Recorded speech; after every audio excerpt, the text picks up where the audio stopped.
the other police officer, you did this, this, and this, you're being suspended. He turns around and does the same thing, sometimes even a little worse, but even the same thing. Shouldn't the mayor come to him and say, no, you're suspended? Absolutely. He should be treated as every other member of the department has. Take his gun permit, put him on paid administrative leave pending the court outcome. That's how we've been treated in the past. Why is the chief of police being treated any differently? Because, whether the mayor likes it or not, and I know he doesn't like it, the chief of the Quincy Police Department stands accused in court of committing a crime, using his office to commit a crime. And this is the first time in the Commonwealth history that this has ever happened, where a chief has been charged criminally. And this mayor allows him to continue to do the job. Not only that, since then, he's done other things to you. Sure he has. I think after all the negative publicity he got for this, and being charged criminally, he'd hide with his tail between his legs for a while. But he came out guns blazing. He's waiting for the ledger to smooth it up for him like they're trying to do. Well, it's funny, Sunday afternoon, we were in the rear, shift change, we're in the station parking lot, talking shift change, and the talk station on FM, the FM talk station, they were talking about this. And every caller that called up supported us and went right after Crowley, and they asked, what is the mayor doing about it? Right. And the host was beating the drum. This was FM Talks. Jimmy Myers, Sunday afternoon, and that was the topic of the show for 3 hours. It's not just us. Isn't that nice, Mr. Mayor, huh? The Quincy was the talk of the... Yes, it was. I airways. actually called in, and I got right on with Jimmy Myers, and I explained to him what I explained to you. And his producer talked to me after I was taken off the air and took my number and said, would you be interested in being a guest? I said, absolutely, I'll be there. I'll come in studio if you want me to. Right. But this same afternoon, I'm getting in my car and ready to leave, and this veteran officer of 24 years, 24 years in patrol, working the street, came up to me, and he says, Peter, tell me he's not going to come in tomorrow, and it's going to be business as usual. You mean Crowley? Crowley, because this was Sunday afternoon. Right. He goes, and he was exasperated. He goes, tell me he's not going to come in tomorrow, and it's going to be business as usual. And I said, it looks like it's going to be business as usual. And it is. It was, yep. He was in today. And today. What a slap in the face. He hasn't, he didn't take any days off or go into hiding or anything else. I mean, he couldn't have any comments. No, on Tuesday, the day that the complaint was filed in court, he was seen at the courthouse in the clerk magistrate's office. What they were talking about, I have no idea. But in Brockton or Quincy? In Quincy. Well, Arthur Tobin. You know who Arthur Tobin is? It's Phelan's father-in-law. Right. Put two and two together. I mean, I think, as I say, as long as I live, I'll never understand why the mayor, politically, it could kill him. It's most likely going to hurt him. We're going to beat this drum. We're going to go public. We're shaping up to be the swift boat veterans of this election. Good. We are going to beat this drum all the way up until the election. If we have to do mass mailings on this, whatever we have to do, newspaper ads. I've already looked into getting a billboard on 3A. And so why is the chief of police still working, stand accused of Don, crime? we're in a fight for our lives here. I mean, this is life or death stuff. Right. Out in the street, we're understaffed every night. The Quincy City Council, back in February, you were there, voted unanimously to staff the 13 cars. This is life or death stuff. We had to fight on the blog and get nasty about bulletproof vests, about radios, about cruisers. That cruiser that is on our website, I had to drive that the summer of '05. I had to drive that car every night. Except for the nights I had it. Yeah, and then it was so bad at one point in the summer of '05 that we had to double up in that cruiser. Now, we both worked individual sectors, each assigned to a cruiser. We didn't have any cruisers, so we had to double up in that car. That's how bad it was. And yet they buy him a new car. And that same... He bought himself an Explorer. Yeah. $28,000. It's totally unbelievable. I don't know how he's going to get out of and this. He's giving back $1 million a year. Giving back. 1.8, I think. 1.8 over 2 years, I think. Yeah, I don't know how he's going to get out of this. I don't. But I mean, basically what it's going to come down to is they're going to have to bag it in order for him to get out of this.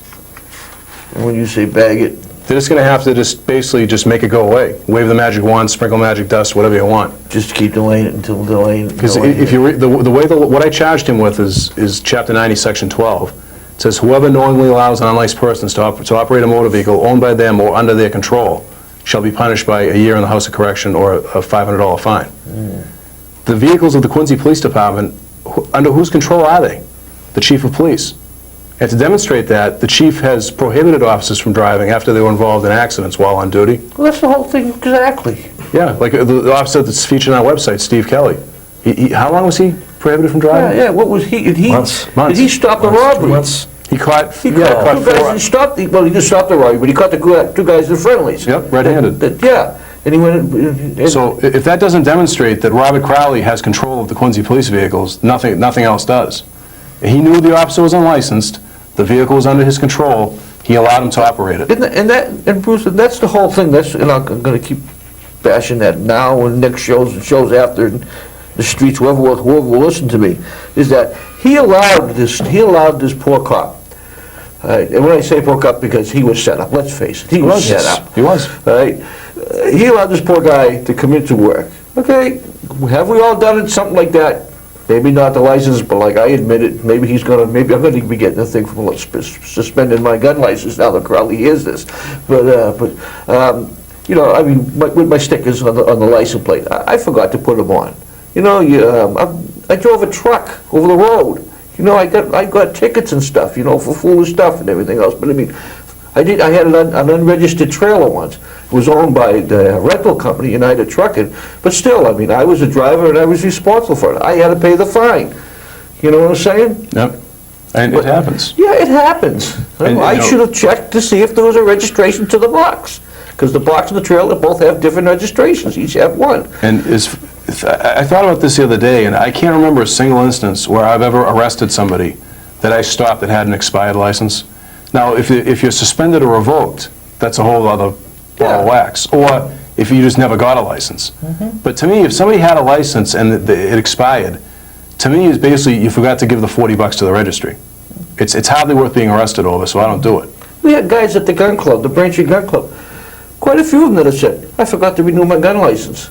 And they realized and they have to start over with as if they were a brand new applicant, never owned a gun license Just like a before. pilot's license or something, you gotta start all over again. Everybody, we're all human, whether you're a cop, a fireman, whatever you might be. We're human, we do things like that. But I mean, if you stop somebody like that, let me ask you that question. If you stop somebody and they had a not suspended license, but an invalid license, and you'd say to them, how would you handle that? Would you say, you know, park the car, call somebody and go home, or would you arrest them? No, I don't arrest them. But if they have a passenger, the first thing I ask is, do you have a license? And if they have a valid license, swap seats, good night, see you later, and renew your license at the registry. You know, and this happens quite a bit. You stop people, because what happens is if you forget to pay a parking ticket or it blows off your windshield and you don't know about it, the city or town notifies the registry and makes it non-renewable. The registry will not remind you. If your license is non-renewable, they won't send you a reminder. So when this happened to this officer, I said, oh my God, I don't know when my license expires. I mean, luckily for me, it's in 2009, because I looked, but how many... You asked me on the phone. We were on the phone talking about this. He goes, Peter, when does your license expire? And I had to look. I had to look it up. I couldn't tell you. You just rely on the registry to send you the notice. Exactly. But if you're non-renewable, they won't send you a thing saying, get your parking ticket straightened out. They don't send you anything in the mail No. saying your license has No. been suspended until you pay this? They're not blah, blah, blah. suspended, just it's non-renewable. Non-renewable? And it happens quite a bit, especially if you do a lot of traffic enforcement. You'll stop somebody, they'll give you a license, you'll see it's like, wait a minute, this is expired, and you run it, it'll say expired non-renewable, because they forgot to pay a parking ticket, or blew off the car, or they forgot to pay excise tax, whatever. So it happens all the time. And I said, as far back as I can remember, I have never arrested anybody for that, and I never would. You'd either say the other person drive the car, Or call somebody. pull the car over here and... Yeah, and if they can't find a licensed operator, we'll tow the vehicle. Yeah. Just make sure they don't operate it. Because Call a cab. as Chief Crowley now knows, it's a crime to allow an unlicensed person. What's that called, Melanie's Law? It was changed from Melanie's Law, because before Melanie's Law, it was a $35 civil infraction. And as part of Melanie's Law, they changed it to a year in the House of Correction. And to me, it's kind of... Give the chief a ride. To me, it's delicious irony, because The chief loves to charge people with drunk driving. It's one of his favorite things to do. And the thing that's probably going to take him down is Melanie's Law. It's so sweetly ironic.